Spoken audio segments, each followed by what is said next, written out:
The honourable member for Parkdale-High Park.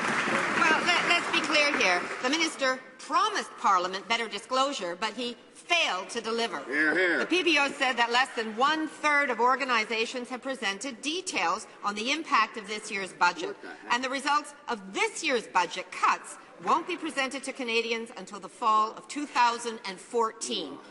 Why are Conservatives afraid to tell Canadians the truth? Are they hiding the information? Or do they really just not know? So which is it? Deception or mismanagement? The Honourable President of the Treasury Board.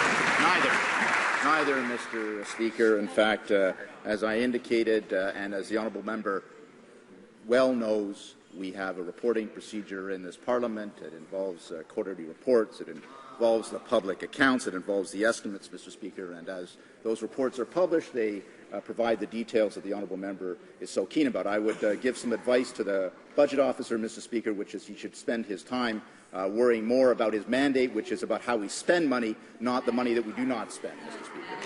Will not have a difficulty. The honourable member for Parkdale-High Park. Mr. Speaker, they woke up 3 days after the United States and they refused to assume their responsibilities, except that they cannot avoid their responsibilities because they are the ones who cut into food safety. They also cut support for members of our armed forces. They also cut emergency funding for municipalities. They cut into employment insurance for low-income earners. Why work against the people who protect us and those who are in need?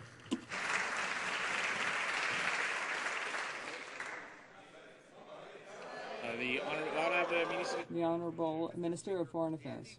Day in and day out, gets up in this place, wants the government to spend more money. They want to tax more. That is very, very clear, Mr. Speaker. Those of us on this side of the House are ensuring that we don't dig too deep into hardworking Canadian families' pockets. Those of us on this side of the House are working to ensure that our men and women in uniform have the equipment that they need to get the job that Canadians demand and expect of them. It's our government who's working hard under this Finance Minister, leading the best economic results in the G7. This government has a lot to be proud of when it comes to jobs in the economy. The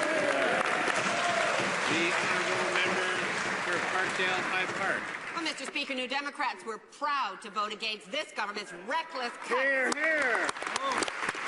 We voted against cuts to counselling for members of the Canadian Forces, against cuts to employment insurance. We voted against their plans to cut food inspection, while Conservatives spent yesterday celebrating deregulation.